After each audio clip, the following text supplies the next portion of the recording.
On va parler de quelques points, hein, de comment une tfila, comment on doit se préparer à une tfila et comment la tfila, elle doit se passer. Alors, premièrement, c'est marqué dans Jibril Hachamenu, tfila belo kawana, kegouf belo neshama. Ça veut dire quoi? Que si quelqu'un fait une tfila, mais il pense pas à ce qu'il dit, il comprend pas ce qu'il dit, il n'essaye pas de rentrer dans les mots de la tfila, c'est comme un corps sans neshama. Ça veut dire quoi? Que c'est pas une tfila comme il faut, à tel point qu'on dit c'est comme un corps sans une neshama. Pour comprendre l'exemple qu'on dit, qui est Gou, Belon et Shama, on dit, imaginez-vous, il y aura une rencontre entre deux présidents de deux pays différents. Alors, le président, il va rendre visite dans l'autre ville, et le président, ce jour-là, il était très occupé. Qu'est-ce qu'il a fait? Il a envoyé un simple secrétaire ou quelqu'un qui avait une fonction toute simple pour rencontrer ce président qui vient venir.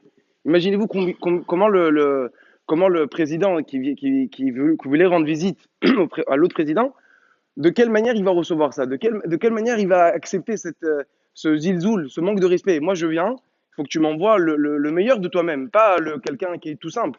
Alors, c'est la même chose. Nous, quand on fait la tfila, on a rendez-vous avec Hachem. On parle avec Hachem.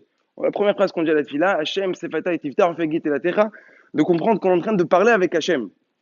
Alors, automatiquement, qu'est-ce qu'on doit faire? Nous, on doit ramener le meilleur de nous-mêmes. C'est quoi la meilleure chose qu'un homme a?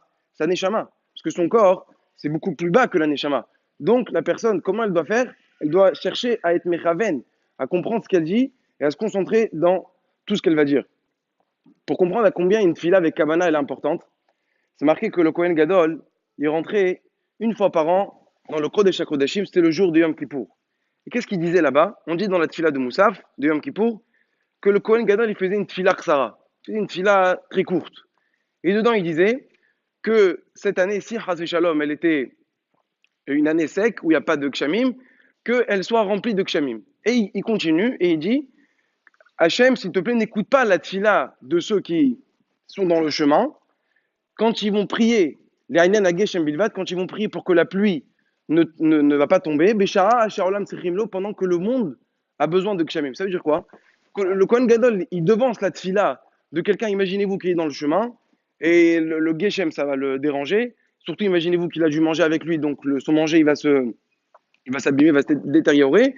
Qu'est-ce qu'il dit? Que la tfila qui fait celui qui va passer dans le chemin, celui qui est dans le chemin, que cette tfila ne va pas être acceptée. Pourquoi? Parce que le monde entier a besoin de la tfila. Alors, ça veut dire quoi?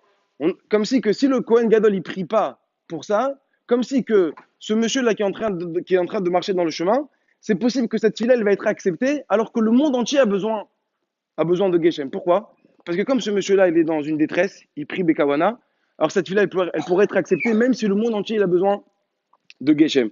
Donc c'est pour ça que le Kohen Gadol, à ce moment-là de Kippour, il devance cette fille-là et il dit que cette fille-là, elle ne soit pas acceptée. Un dernier point, comme on a dit, la tfila Bekawana, combien elle est importante, on donne un machal pour comprendre parfois comment on passe à côté des choses. On arrive à la tfila, au lieu de profiter, de bien prier, de bien répondre et de bien se concentrer, on pense à toutes les choses. On voyage dans tous les sens et après on oublie complètement Birkal qu'on était dans la tfila. On dit, une fois il y avait un monsieur que c'est la première fois de sa vie qu'il va prendre un train. Il n'a jamais pris le train de sa vie.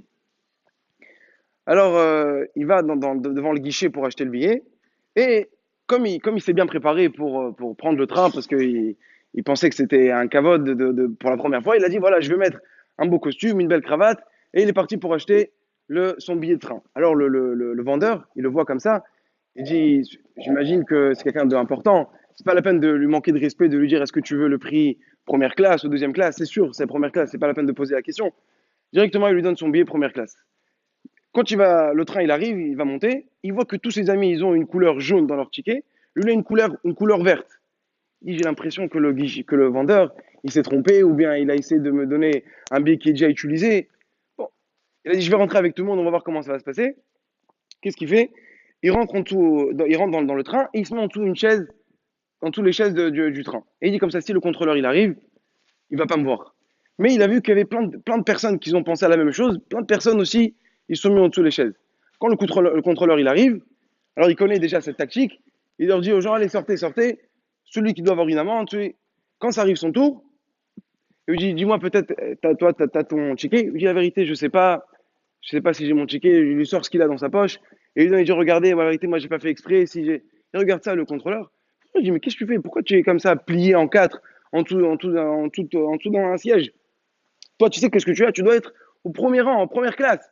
Première classe, là-bas, ceux qui sont en première classe, ils sont assis dans un fauteuil, on leur ramène le café, on leur ramène le thé. Toi, pourquoi tu as besoin de te dire comme ça? Il dit, ah, la vérité, je savais pas, j'ai cru que j'étais moins bien que tout le monde. Il dit, non, toi, t'es mieux que tout le monde.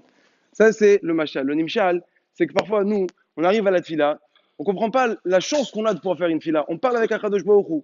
Tout ce que la personne a besoin, elle demande à Akadosh Baruch Hu, qui est attaché au à tfila de Kol PHM, il nous écoute la tfila, et nous, on passe à côté de cette chose-là. Donc, c'est pour ça qu'avant de faire la tfila, la première des choses, on doit se préparer à ce qu'on est en train de faire la tfila. Et